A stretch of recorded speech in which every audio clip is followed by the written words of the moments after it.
Olá, dando continuidade, né? Eu estou falando aqui hoje nesse módulo, né? Na verdade é para você falar assim, por que que eu sou assim? Por que que o meu parceiro é diferente? Quase sempre muito diferente, no oposto, né? De maneira complementar ele te ajuda. E muitas vezes a relação termina quando esse equilíbrio deixa de ter sentido, não tem mais propósito.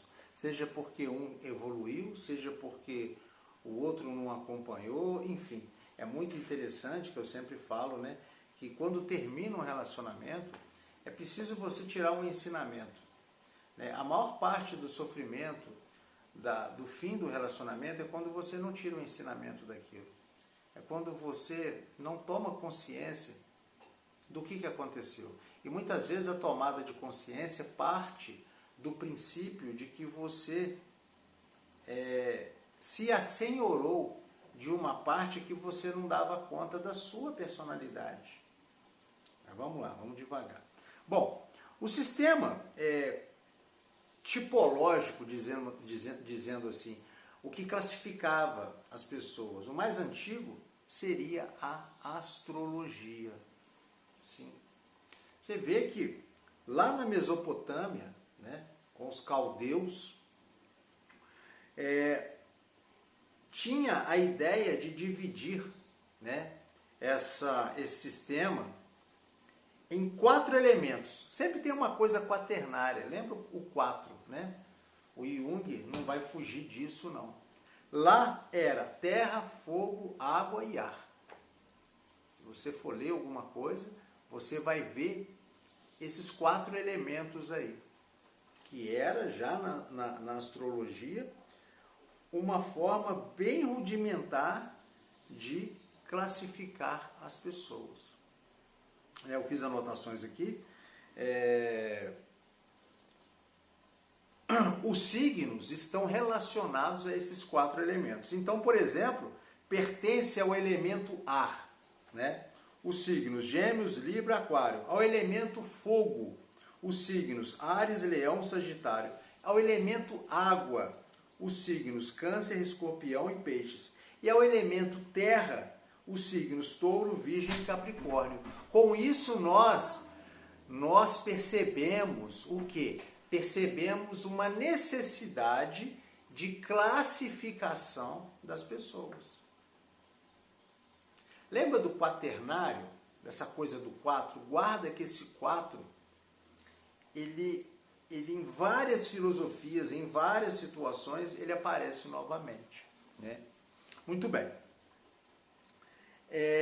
Quando a gente estuda lá o signo, né, nós temos a presença do quê? Do ascendente. Então a pessoa está ali, né, que estaria subindo no horizonte na hora do nascimento dela. Então não é aquele signo puro. Sempre tem um ascendente. Sempre tem uma coisa complementar. Sempre tem alguma coisa, uma função principal e uma auxiliar.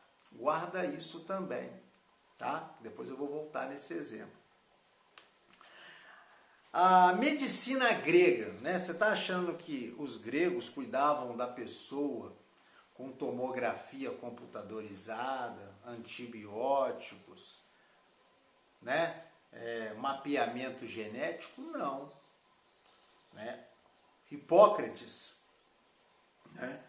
Ela era também quaternária. Então, como é que eles cuidavam das pessoas, né? Lá naquela época, na Grécia, a medicina grega.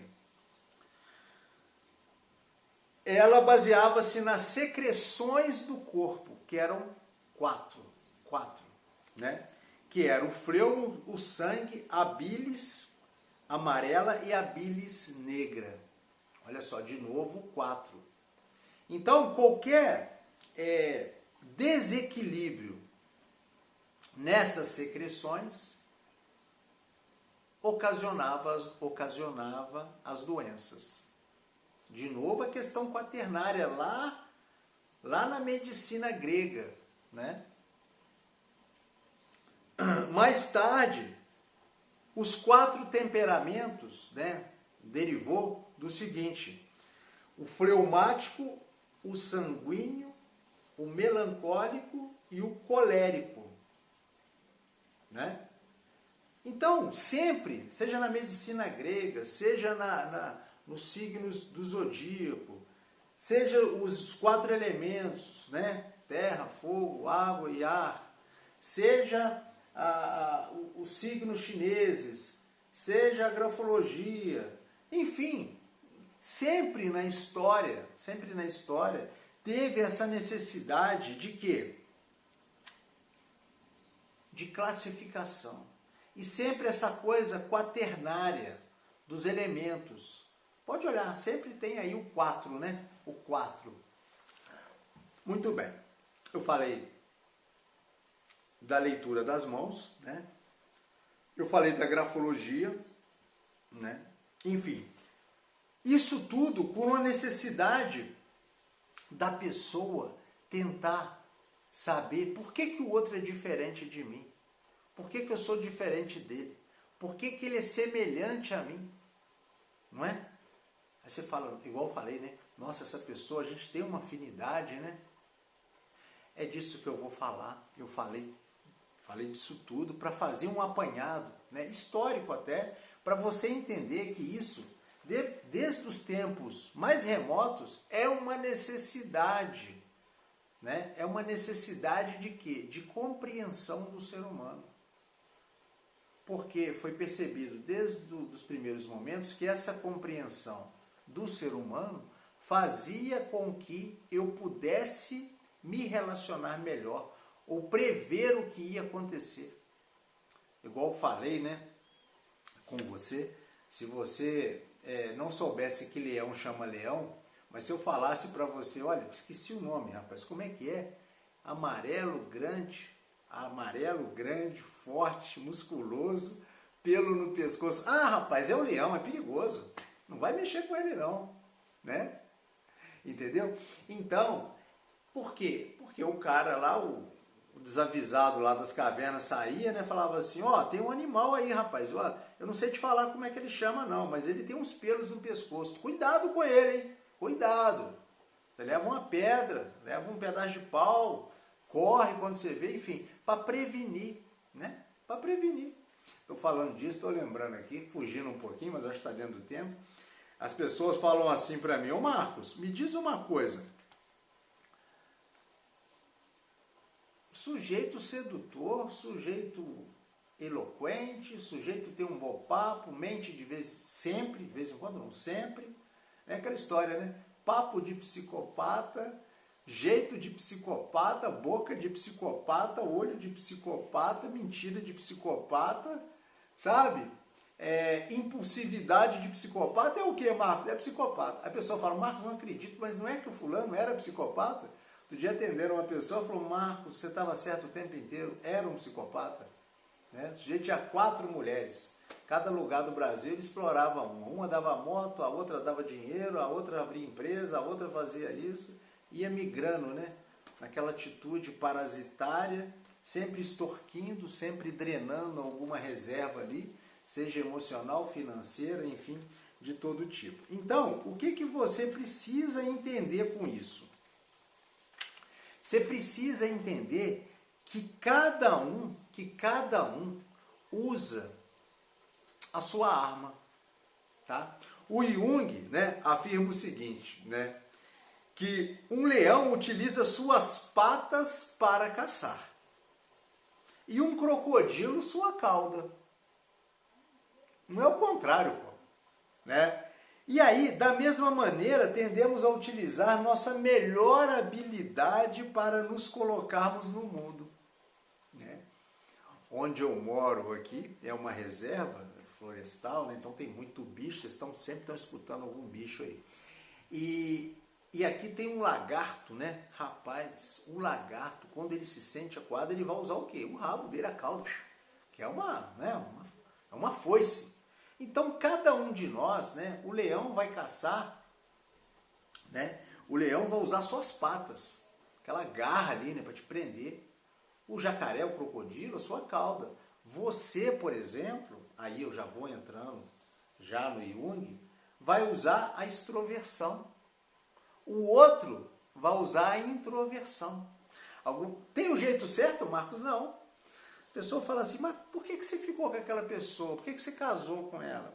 Nossa, Marcos, mulher alegre, descontraída, faz amizade na fila do banco, né? É uma pessoa que eu fiquei encantado da primeira vez que a vi. Sabe por que ele ficou encantado? Porque a extroversão, essa característica psicológica ele não tinha, ou melhor, tinha adormecida nele, porque ele era introvertido. Então ele se apaixonou, na verdade, pelo introvertido e extrovertido. O introvertido, esse rapaz, se apaixonou pela extroversão daquela pessoa, que na verdade era a extroversão dele, latente, uma função auxiliar, que ele tem nele, tinha nele, mas ele não dava conta. Então, para ele se complementar, ele se apaixonou pela extroversão externa, quando na verdade era um reflexo daquilo adormecido nele. E a mulher se pergunta para ela, por que você apaixonou pelo fulano? Nossa, Marcos, esse jeitinho tímido dele, né? Todo encabulado. Eu fiquei apaixonada, Marcos, eu estava acostumado com aquelas pessoas falantes o tempo inteiro. E aí eu vi o Miguel no cantinho dele, super tímido, ficava vermelho, Marcos, quando eu falava com ele alguma coisa. Eu fiquei apaixonada por ele. Eu fiquei assim, hipnotizada. Na verdade, ela extrovertida, né, sempre para o mundo, para fora, ficou apaixonada pela introversão do Miguel, quando na verdade essa introversão habitava também o seu interior emocional, só que ela nunca deu conta. Entende? Então, essa coisa complementar do extrovertido buscar o introvertido, na verdade ele está se buscando. E muitas vezes, essa mesma necessidade de buscar o complementar, em algum momento da relação, por exemplo, uma das pessoas consegue desenvolver essa função auxiliar que estava adormecida, e aí perdeu o encanto, perdeu a liga, sabe? Quando, por exemplo, essa mulher, por exemplo, começa a desenvolver essa função que ela admirava no Miguel, no outro. E aí, não tem muito sentido mais ficar com o Miguel, porque eu já me integrei nessa parte que sempre existiu em mim, mas que eu não reconhecia. Olha que coisa incrível, fascinante. Agora, eu vou entrar em cada uma, né, dos tipos psicológicos. Olha, vou falar disso aqui, vou descansar, vou tomar uma água aqui, volto depois, tá? Porque cansa. E eu falei assim, eu tenho que falar sobre isso. Então, agora eu estou entrando na obra do Jung. Esse livro aqui, gente, olha, 1920, o camarada escreveu uma coisa dessa, à frente do seu tempo, 100 anos depois, né? Eu falei que não precisa comprar, mas se você quiser comprar, né, é para estudar, isso não é para ler não, tá? Porque ele mergulha aqui na literatura, na poesia. Então, ó, na verdade, eu acho que se você quiser se atrever a estudar, né, claro que você não vai fazer uma leitura igual um profissional que milita na área, mas olha, Jung, obra completa, 6 tipos, volume 6, tipos psicológicos, 7ª edição, editora Vozes, tá? Olha aqui, ó, tá bom? Aqui, ó, a tipologia, eu vou falar um trecho do livro aqui, tá? A tipologia psicológica não tem finalidade em si bastante inútil de dividir as pessoas em categorias. Significa antes uma psicologia crítica que possibilite a investigação e ordenação metódicas dos materiais empíricos relacionados à mente humana. Em primeiro lugar, instrumento crítico para o pesquisador em psicologia, que precisa de certos pontos de vista e diretrizes para colocar ordem na profusão quase caótica das experiências individuais. É uma obra de arte, na verdade, é um achado, né? Para quem quer mergulhar no autoconhecimento, igual eu falei, é uma leitura densa, não é para qualquer... É uma coisa de estudo, mas está aí. Então agora, né, eu falei, eu queria fazer esse apanhado, né, histórico da necessidade de nós categorizarmos o comportamento humano para entrar agora nos tipos psicológicos, tá? Então, eu vou falar agora da obra do Jung, dando uma passada, e você vai perceber muitas coisas que você nunca percebeu, porque a gente tem mania de achar que a gente é aquilo que aparece. Lembrando que nós temos aí o inconsciente que está aqui embaixo, e muita coisa que a gente não está sob uma iluminação, não tá iluminado. Ele está escuro, mas ele existe. É igual um quarto escuro. Imagina uma lanterna num quarto escuro. Tem ali uma cama, um guarda-roupa, uma bola, um chinelo. Aí você entra no quarto escuro. Aí você não está vendo o chinelo, mas ele deixa de estar no quarto? Não, ele está ali. Ali tem uma bola. Você não está vendo a bola, mas a bola não está ali? Tá ali. Tem um cesto, um vaso, uma planta. Você não está vendo, mas não está ali? Tá. Quando você pega a lanterna e vai focando, você vai reconhecendo os objetos. Nosso inconsciente é assim, né? O fato de você não ter consciência e não estar vendo não significa que não exista e não esteja ali. É igual o próton, o elétron e o nêutron. Você não está vendo a eletricidade, não é? Enfia o dedo na tomada.